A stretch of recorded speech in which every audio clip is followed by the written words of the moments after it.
Well, a question. When a thought says, I am afraid, who is the I?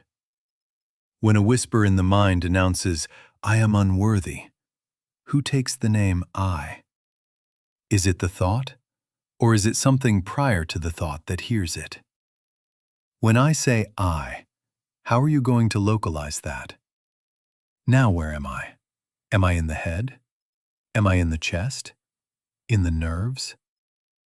No. No. If you probe the tissue, you will find tissue.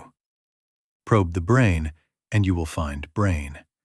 But you will not find the I that knows the brain, or that hears the whisper, I am afraid. Let us be very quiet with this. A thought can speak. It can chatter. It can accuse. It can predict. It can rehearse yesterday and invent tomorrow. It can take the holy name I upon its lips. But it cannot say I for you, not a bit. A thought does not author identity. A thought does not endow itself with being. The thought appears and disappears like a ripple on the sea, but the sea is not the ripple. The witness of the ripple remains when the ripple is no more. I am not in the physical. Absent from the body, present with the Lord. The I that is aware of thought is not the thought, and it is not the organ through which the thought appears. When you feel a tremor and the mind announces, I am anxious, notice what has just happened. A report has been issued. A headline has been printed. But the presence that reads the headline is not the headline. The mind's voice can be loud. It can be dramatic. It can wear the mask of your childhood, your history, your chemistry. It can say, I. But the authority to name I is not in the voice that speaks. It is in the life that hears. That life is nearer than the thought. It is nearer than the word I on the tongue. My conscious oneness with God constitutes my oneness with all spiritual being and idea. Therefore, I do not derive identity from the flicker of a notion. This is not an invitation to suppress thought or to argue with it. No interference, no wrestling. If you strike at a shadow, you strike at air. We are not here to make war on words. We are here to remove a false crown, to withdraw the authority we have lent to thought by assuming its I as our I. The shift is simple, but it is everything. From being the voice that talks to being the presence that knows. From turbulence to the sea that holds it. From sound to silence. So we begin with this resting promise. Thought may speak, but it cannot define the I. I am merely the instrument. God is the actor and the doer and the beer. In that recognition, the noise loses its right to command. Be still a moment inside and let the sentence rise of its own accord. Thy grace is my sufficiency in all things. Say nothing more. Let the words take root where thought cannot trespass. Let us speak plainly of the burden that has become common in our time. The mind turning upon itself, repeating a phrase, an image, a fear, until it feels like fate. Words that arrive uninvited and insist they are your secret desire. Pictures that flash and say, this is what you will do. Threats that whisper, this is who you are. The more you resist them, the more they return. The more you condemn yourself for having them, the more they march in a circle and beat their drums at midnight. And because they arrive inside the chamber of thought, they seem personal. Because they feel urgent, they seem prophetic. Because they disturb, they seem sinful. No, they are none of these. Intrusive thoughts are activity in consciousness, not the truth of your being. They are mental weather. They are wind across the field, rain on the roof, heat that rises and then is gone. Weather has no character. It has patterns. Weather has no morality. It has seasons. The presence that you are is not the weather. It is the stillness to which the weather appears. Do not accept a cloud's shape as your identity. Do not take the thunder's voice as your name. A thought shouting, "I," cannot say "I" for you. Not a bit. Let it pass as wind must pass. Let it move on as all movement does when it is not fastened by fear. You ask, but am I responsible for these?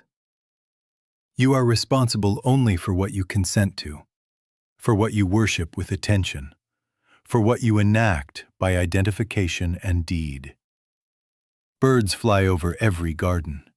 The gardener is not responsible for the flight, but for what he allows to nest and hatch. So with these visitors, let them fly over. Do not build them a house. Do not feed them with loathing or with fascination. As you sow, so shall ye reap. Sow consent into peace, and reap peace. Sow consent into fear, and reap fear. The law does not accuse you for a cloud drifting through your sky. And please, do not condemn yourself for being a sky in which clouds appear. Condemnation strengthens the very thing it claims to oppose. If you fear the thought, you offer sacrifice to it. You make a god of it. You kneel to an idol of vapor. We will not do this. We will not give up the first commandment to appease a gust of wind. We will answer only with the password given us. Thy grace is my sufficiency in all things. Thy grace, nothing added and nothing removed, is sufficiency for the storm and for the clearing that follows. Our way will not be the struggle of mind against mind. That is wrestling with shadows. Our way is identity. We stand in the eye that witnesses and does not borrow the mask of the visitor. We take our place absent from the body, present with the Lord. We let the winds say what they will, and from the innermost altar we hear, nearer than the wind, "Peace, be still." My conscious oneness with God constitutes my oneness with all spiritual being and idea. Therefore, I am not at the mercy of passing weather. I am merely the instrument. God is the actor. And in that recognition, the forecast loses its terror, and the sky remembers its own vastness. Thy grace is my sufficiency in all things. If these gusts are weather, let us ask now, who is the sky? When you close your eyes and a voice in the head announces itself, where are you placed? In the skull? In the tissue? Are you located behind the forehead or hiding in a neuron? No. No. I am not in the physical. I am not in the physical. No surgeon, however skilled, has ever opened a head and brought forth a me. Scalpels reveal flesh. Instruments reveal structure. Microscopes reveal cells. Electrodes reveal patterns of fire. But the one who knows these revelations is not found under a lens. The witness of the scan is never upon the slide. Suppose you place the body in a machine that paints the activity of the brain in colors and waves. Beautiful. It will show heat here, speed there, a rhythm answering to a word, a spike responding to a sound. And then the printout comes. Who reads it? Where is the one aware of the picture? The meter can report voltage. It cannot report the knower of the voltage. The image can trace a thought's footprint. It cannot frame the presence that sees the footprint. The brain may be the piano. It may be finely tuned, poorly tuned, old or new. But the music is not the wood, and the listener is not the key. The true I is neither hammer nor string. The true I is the hearing that knows the sound and remains when the sound ceases. This is not mysticism for the sake of marvels. This is the plain fact of your experience. Awareness knows the mind, and is not the mind it knows. Absent from the body, present with the Lord, is not a departure. It is a recognition. You cannot leave what you were never inside of. You cannot crawl out of a brain because you were not located in a brain. Your spiritual you isn't confined to the material body. Your life is not held in bone and blood. My conscious oneness with God constitutes my oneness with all spiritual being and idea. Therefore, I do not need a local address to be whole. Nearer than thought is the presence that is your identity, and that nearness is not measured by inches. It is not spatial, it is ontological. It is the fact of what is. Here is the practicality of it. As long as you kneel to gray matter and enthrone chemistry as your Lord, you will fear what chemistry does. As long as you locate yourself in the talking voice, you must obey the talk. To fear a pattern is to worship it. To worship it is to give it law over you, and that breaks the first commandment. The moment you cease to localize the I in the skull and rest it in the unseen awareness that beholds the skull, the mind loses its scepter. Thought continues its weather, yes, but it no longer issues decrees. You are not imprisoned by what you witness. You are free in the witnessing. Be still a moment. Do not chase a sensation in the head or polish a sentence in the mind. Let the presence that knows both be your seat. Say within, without striving, Thy grace is my sufficiency in all things. In my oneness with God, I find my completeness, my security, my peace. I am merely the instrument. God is the actor. Absent from the body, present with the Lord. And in that recognition, the question, "Where am I?" falls away. For the I that is aware is already home, and no surgeon need find it for it to be real. Now let us become very simple. Within the field of experience, two movements appear. One is the voice that talks. It comments, it rehearses, it accuses, it compares. It edits yesterday, it auditions tomorrow. It is a narrator of scenes and an accountant of losses. It says, "I should have," and "I must," and "what if," and "if only." It loves to take the sacred name I upon its lips and attach it to memory and to projection. It is always in time, past and future, because it must keep moving to stay believed. It needs noise to remain plausible. It thrives on friction. It is never satisfied. It borrows urgency and calls itself you. The other is the presence that knows.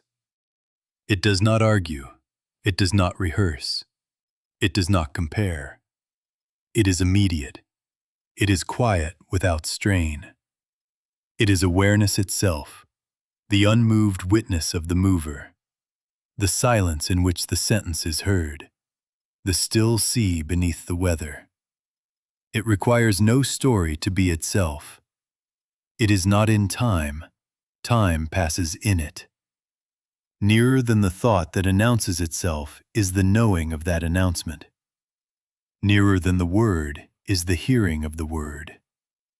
Absent from the body, present with the Lord. Not a departure, a recognition. See how the impersonation works. The talking voice uses the first person. I am afraid. I am unworthy. I will fail. It puts on your clothing and walks through your house. It signs your name to a letter you did not write. And because it speaks from the inside of the skull, you nod and pay its bills. No, no. A thought can speak, but it cannot say I for you. Not a bit. When you accept its signature, you give it credit from your own treasury. You break the first commandment and kneel to an idol of syllables. We will not do this. We will not worship a rehearsal. Here is the practice, and it is the doorway to our coming demonstration. When a thought speaks, sweet or bitter, proud or ashamed, ask within, without strain, who is hearing this thought? Then wait. Do not answer mentally. Do not hunt for a sentence to place in the mouth of God. Wait. Let the question open like a window. Let the breeze move of itself. The waiting is the point. The receptivity is the work. I am not trying to fix the voice that talks. I am abiding as the presence that knows. I am merely the instrument. God is the actor. If the mind rushes to reply, smile and return. Who is hearing this thought? And again, wait. In that waiting, you are not the speaker. You are the hearer. You do not push the river. You notice that even the impulse to push is heard. Nearer than the impulse is the presence. Nearer than the sound is the silence. My conscious oneness with God constitutes my oneness with all spiritual being and idea. Therefore, I am complete without the mind's agreement. In my oneness with God, I find my completeness, my security, my peace. Thy grace is my sufficiency in all things.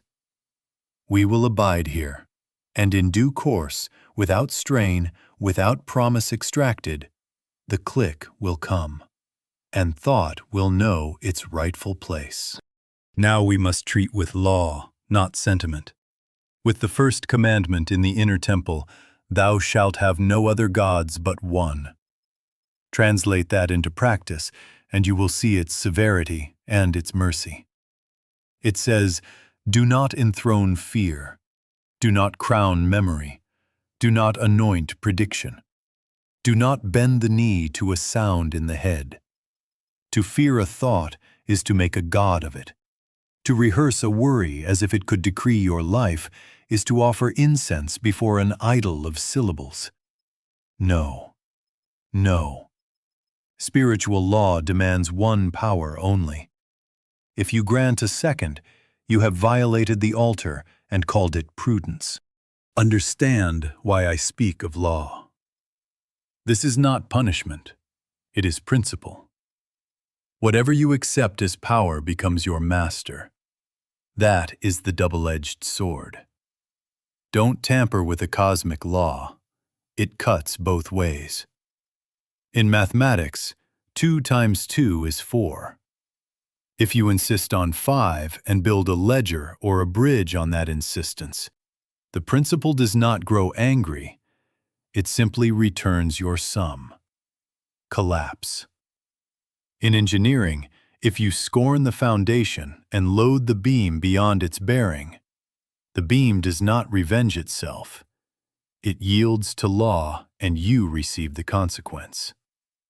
In traffic, if you ignore the red light, it does not curse you. Collision fulfills the equation you wrote with your wheel. So within, when you treat fear, memory, or prediction as power, the life you construct around that false god returns the fruit of the worship: anxiety, compulsion, and bondage. As you sow, so shall ye reap. And now hear the other half of the commandment, which is one with the first. Love thy neighbor as thyself. A mind dominated by fear seeks control. It must steer outcomes, manage appearances, script the future. And finally, it must try to manage your future too. Control violates love, because love releases. Control tightens. Control breeds counter-control and multiplies conflict. And conflict, being sown, must be reaped. See how swiftly idolatry of thought becomes an ethic of coercion. We will not do this. We will not worship a rehearsal and then weaponize it against our brother. The law of one God is the law of one life, and in that life there is no private good against another's good. Our aim, then, is not a private advantage, not a trick to quiet the mind so that I can get my way. There can be no selfish purpose in a cosmic law. We seek alignment with the one divine presence, the only power. We do not interfere. We do not manipulate. We take our place as instrument. God is the actor and the doer and the beer. I am merely the instrument. My conscious oneness with God constitutes my oneness with all spiritual being and idea. Therefore, I need not fear a sentence in the head, nor must I conquer it. I honor the law by refusing to grant it power. So when fear speaks, do not kneel and do not strike, neither idolatry nor combat. Be absent from the body, present with the Lord. Return to the inner altar and affirm without strain, one power, one presence. Thy grace is my sufficiency in all things. Let the thought pass as weather must pass. In my oneness with God, I find my completeness, my security, my peace. And under that obedience to law, authority returns to its source. Love loosens its hands, and the soul rests without a rival God in sight. We come now to a correction of method, because many have practiced earnestly and suffered needlessly. The common way is this: to stand watch with a club in hand, to peer into every corner of the mind, to measure, to weigh, to label. Acceptable, unacceptable, holy, unholy. And then to argue with what is found, to counter it with a better sentence, to paste a virtue over a fear. You become the constable of your own skull, walking the beat and blowing the whistle at every shadow. And notice what has happened. You have accepted the office of the talking voice. You have taken your seat in the mind as monitor, and by resisting its movement, you have named it your field of duty. Resistance keeps you identified with mind. Receptivity restores your true position. Non-interference is not indifference. It is obedience to spiritual law. Do not manipulate. Do not project. Do not attempt occult control of inner states. I hope you will never try to force a silence. Never try to drive out a thought. Never try to stamp an image with your will. Quicksand is not crossed by thrashing. In a Chinese puzzle of fingers, the harder the pull, the tighter the snare. So with mind. Every shove proves you live where the shoving is. Every counter-sentence confirms the premise that the mind's chatter is your adversary and your taskmaster. No, no. We are not managers here. We are instruments. I am merely the instrument. God is the actor and the doer and the beer. Non-interference is humility before the one power. When the Master said, "The Father within me, he doeth the works," he did not add, "after I have argued the storm into silence." He stood in oneness and let the law be law. My conscious oneness with God constitutes my oneness with all spiritual being and idea.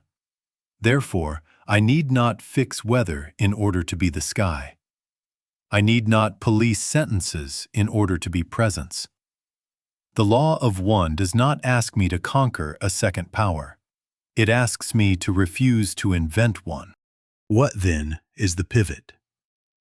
Lay down the tools of mental management and take up receptivity. Not passivity, receptivity. Not vacancy, availability. Turn from the object, this thought, that image, to the fact of the one who knows them. Absent from the body, present with the Lord. That is not a technique, it is a placement. It removes the self-appointed governor from the chair and lets the rightful king govern. It ceases the strain of self-salvation and rests in, "Thy grace is my sufficiency in all things." We are preparing now for practice, but let me say it plainly, so that you will not stumble at the threshold. The goal is not a blank mind. The goal is a rested identity. The sea does not banish ripples to prove it is sea. It abides as sea, and the ripples rise and fall. You will sit, and thoughts will move, and feelings will come and go, and you will not interfere. You will consent to be the instrument, and you will let the Father within do the work. In that quiet, without push or pull, the borrowed throne is returned, the weather is weather again, and you are home in the presence that neither fights nor fears. Thy grace is my sufficiency in all things. Let us make ready now in the simplest way. Choose a chair, not a throne, not a couch that invites sleep, but a chair you can love for a little while. It will be a chair low enough that both feet come to the floor without effort. Place the feet flat, not crossed, not pointing to escape, grounded and easy. Sit so that the back is supported without forcing the spine into a parade. Let the chest be free. Loosen what pinches, collar, belt, anything that asks for notice. The hands, let them rest, not gripping, not folded in a fist. Lay them easy on the thighs or in the lap, palms as they will, with no message to send. Shoulders soft, jaw unlatched, tongue quiet. Eyes closed. There is no occult reason for this. None. It is only physical comfort, so that awareness need not run errands for the body. We are not building a stage. We are removing props. When the body is no longer calling for adjustment, consciousness can become receptive to the quiet presence. Absent from the body, present with the Lord, not as escape, but as placement. Not out of the body, but out of the body thought. Now let there be a single intent, so simple that it slips through the bars of effort. Not to get something, not to fix something, only to be present. We are not here to produce a piece. We are consenting to what already is. We are not here to summon God. We are acknowledging God. God is the actor and the doer and the beer. I am merely the instrument. Sit in that, very gently. If the mind wants a word to place at the altar, offer it once or twice, like a lamp that is lit and then needs no tending. Thy grace is my sufficiency in all things. Again, without strain. Thy grace is my sufficiency in all things. And then let it fade. Do not clutch the words. Do not polish them. The flame is lit. It does not need your breath. Wait now, desireless. No lookout posted to measure results, no counting of minutes, no inspection of the temperature of peace. We wait in a state of receptivity. Let breath find you and leave you. Let the weight of the hands be known and then forgotten. If a sound comes, let it be a sound in you. If a thought rises, let it be weather in you. We do not interfere. We do not manage. We consent. Notice, without naming, that the one who knows the chair, the feet, the breath, does not strain to know. Nearer than sensation is presence. Nearer than the sentence is silence. My conscious oneness with God constitutes my oneness with all spiritual being and idea. Therefore, I need no signal from the mind to be complete. I am merely the instrument. The Father within doeth the works. Remain here a few moments, unguided by any ambition. When the impulse to reach comes, let even that be witnessed. Non-interference, humility before one power. In this unforced resting, the body leaves the stage of thought. The mind ceases to audition, and what is always here is simply here. Thy grace is my sufficiency in all things. Stay just as you are. Do not add effort. Let the mind bring whatever it wishes to bring. Allow one thought to rise, any thought. About the day, about a face, about a task undone, about nothing at all. See it appear. Do not decorate it. Label it simply, thought. Not mine, not me. No, no. Let it pass like a cloud passing. If another comes, let it be what it is, thought. If it says I, hear the word but refuse the signature. A thought can speak, but it cannot say I for you. Do not sign your name to its sentence. Now the key move. The voice in the head announces, I am worried, I am bored, I'm not doing this right. Hear it as movement in consciousness. Answer not with a counter-thought, but by withholding ownership. Not mine, not me. No, no. Who is hearing this? Wait, do not reach for a reply. The question is a door. Stand at it without pushing. Wait in receptivity. Absent from the body, present with the Lord. I am merely the instrument. God is the actor and the doer, and the beer. You may notice that even the impulse to fix this is itself a thought. Good. Label it. Thought. Refuse its petition for your name. Not mine. Not me. No. No. We are not the speaker. We are the hearer. We are not the weather. We are the sky. My conscious oneness with God constitutes my oneness with all spiritual being and idea. Rest there. Do not hurry. Do not bargain. Do not measure. Now the waiting becomes a resting. The thought may still be audible, like a radio left on in a room down the hall. But something has shifted. You have not moved, yet placement is new. The talking voice goes on for a moment by habit, but its badge has been lifted. It is sound without authority. It is a wave that knows the sea does not take orders from waves. This is the beginning of the click. Sometimes it is a settling in the chest, sometimes a widening behind the eyes, sometimes no sensation at all.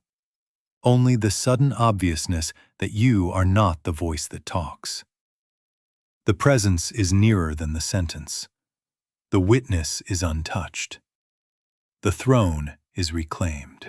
If it has not come sharply, do not force it. Do not stamp your foot at heaven. The very observing is already freedom, because it refuses worship of a second power. Even the desire for the click, when seen, is only thought. Label it kindly. Thought.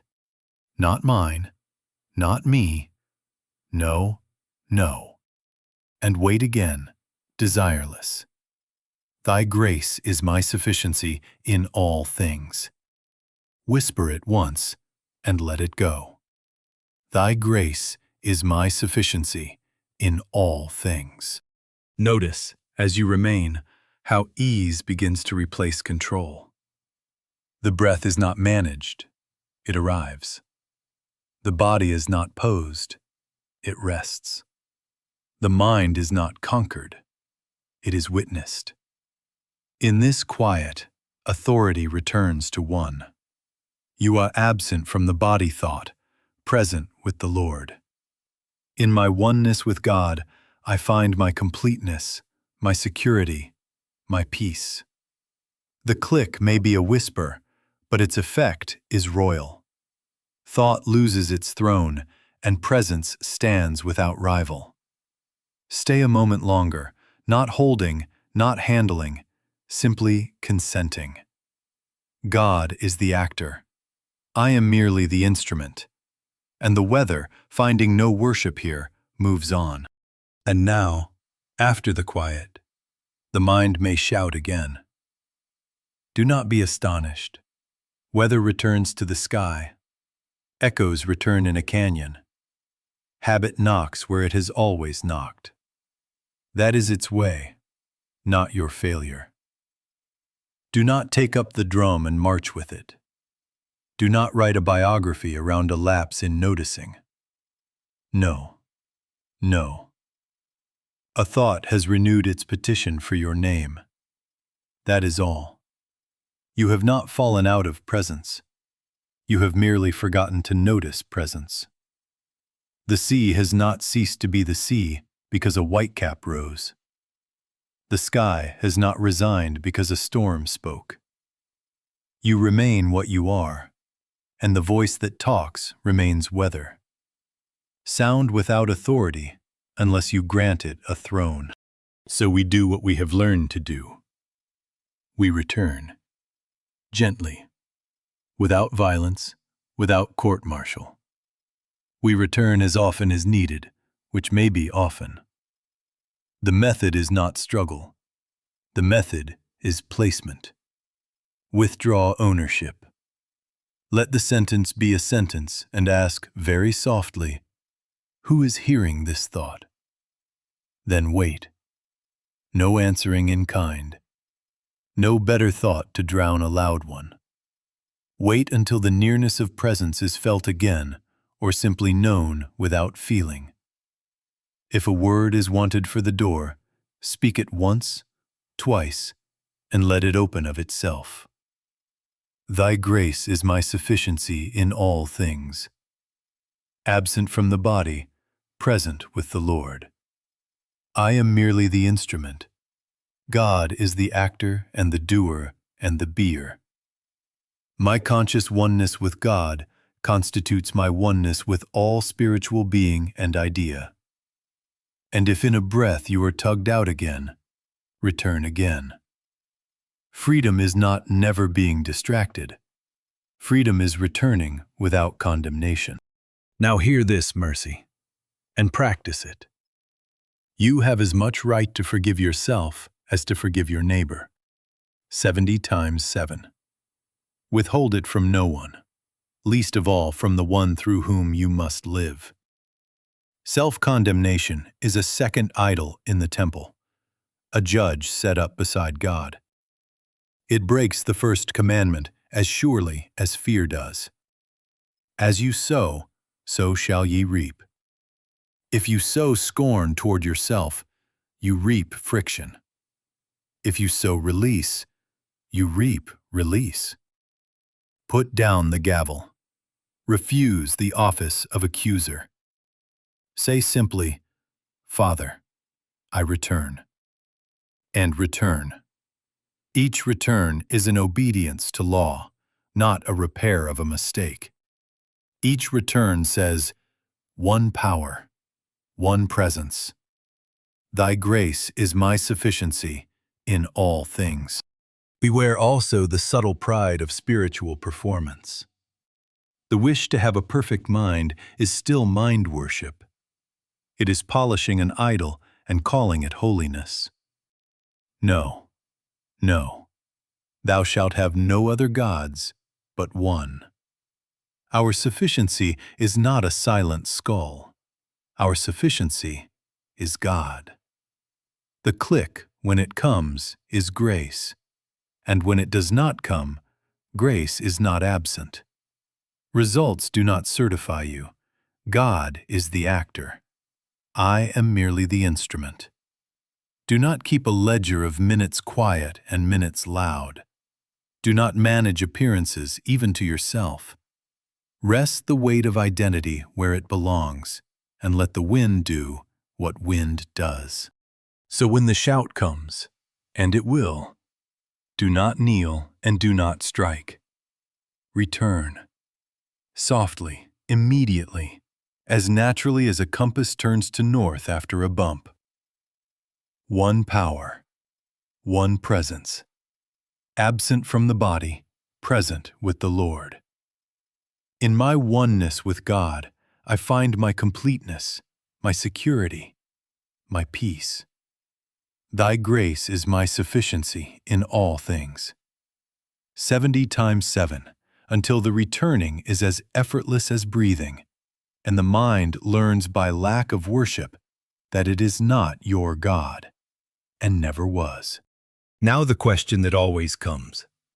What difference does this make on Tuesday? If identity has been returned to presence, the evidence is simple and quiet. Reactivity thins. The reflex to argue loosens. The hand reaches for the pocket to check again and finds there is nothing to guard because your security is not in a number, not in a schedule, not in a stranger's opinion.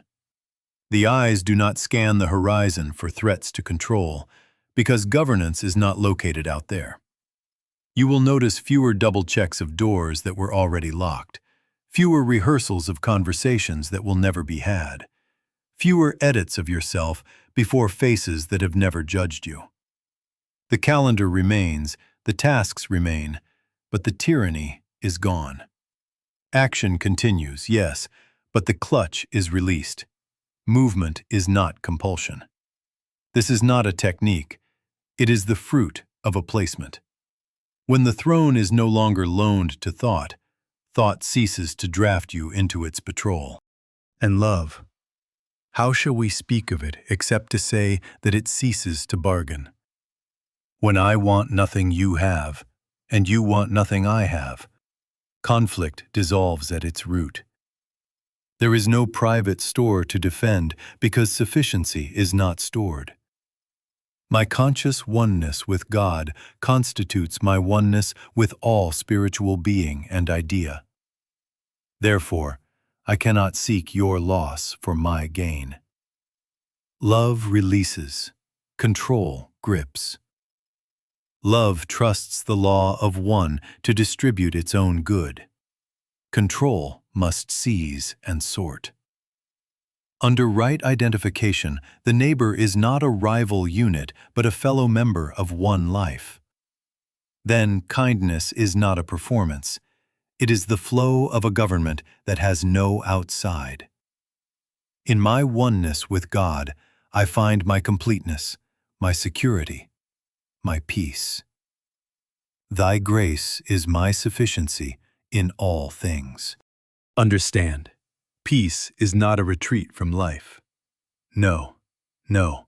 Peace is divine government recognized within, and it expresses as wisdom in the marketplace and gentleness at the table. You will say yes when yes is right, and no when no is right, without fear of consequences, because you are not bargaining with a second power. You will take the phone call, sign the paper, wash the dish, send the letter. But the doing is clean. No hidden thread tugging for applause. No tremor begging for safety. Authority without force appears, because God is the actor and the doer and the beer. I am merely the instrument. Absent from the body, present with the Lord. not as escape from errands, but as presence fulfilling errands without friction. Let this be your daily simplicity.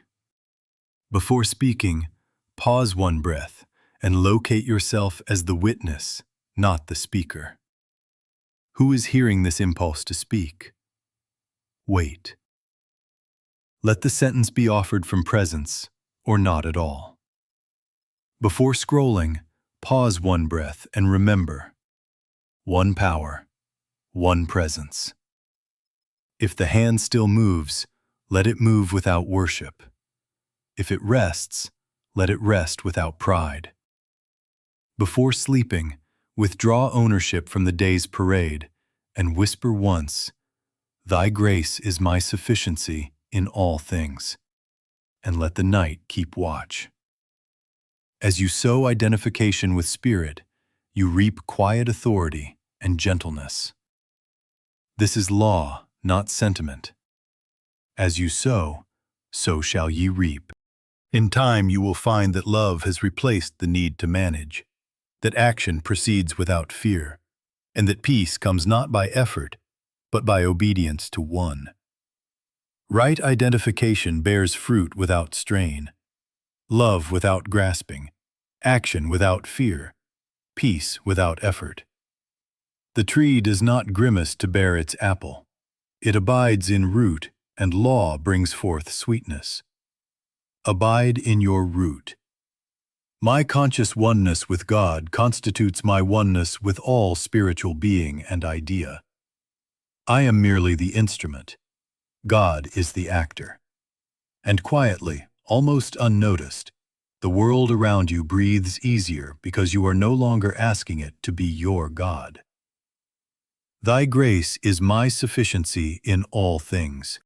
Father, we are here. The talking voice has had its say, and we have not argued. We have watched. We have withdrawn the signature it borrowed. We have refused its throne. We have passed from owning sentences to witnessing them, from rehearsing weather to recognizing sky. And in that simple non-interference, the click has come. Sometimes as a whisper, sometimes as an obviousness, and our placement is known. Absent from the body thought, present with the Lord. My conscious oneness with God constitutes my oneness with all spiritual being and idea. I am merely the instrument. God is the actor and the doer and the be-er. We set our seal to the law. Thou shalt have no other gods but one. We will not make a god of a fear. We will not bow to memory. We will not crown prediction. We will not attempt manipulation, not of mind, not of body, not of circumstance. There can be no selfish purpose in a cosmic law. No spells, no pressure, no mental coercion. Only surrender to one power. Love thy neighbor as thyself. We will not weaponize thought against our brother. We release as love releases. We do not interfere, we consent. The Father within doeth the works. And now, quietly, let the accuser be silenced, not by argument, but by presence. Let every sentence that says, "I am unworthy," or "I am afraid," be heard as sound without authority. A thought can speak, but it cannot say "I" for me. No, no. In this altar of oneness, the voice that prosecutes finds no court, no jury, no judge, and it fades for lack of worship. God is the actor. As I abide in oneness, the mind's accusations fall back into nothingness. Hear the litany that places us, not by effort, but by acknowledgement. In my oneness with God, I find my completeness. In my oneness with God, I find my security. In my oneness with God, I find my peace. In my oneness with God, I find my joy. In my oneness with God, I find my fulfillment. I need not borrow from tomorrow. I need not edit yesterday. The government is upon His shoulder. My conscious oneness with God constitutes my oneness with all spiritual being and idea. Let the mantra stand now as a lamp that needs no tending. Thy grace is my sufficiency in all things. Thy grace is my sufficiency in all things. Thy grace is my sufficiency in all things. And once more, softly and without strain, Thy grace is my sufficiency in all things. Father, keep us faithful to non-interference, quick in returning, gentle with ourselves and with one another. Make of us clear instruments, unclouded by fear, unhurried by pride, available to one power alone. Here, now, without bargaining and without demand, we rest. One presence, one power, one life. I and the Father are one. The talking voice may whisper yet, but it has no scepter. Presence abides and governs. And so it is. And I thank you.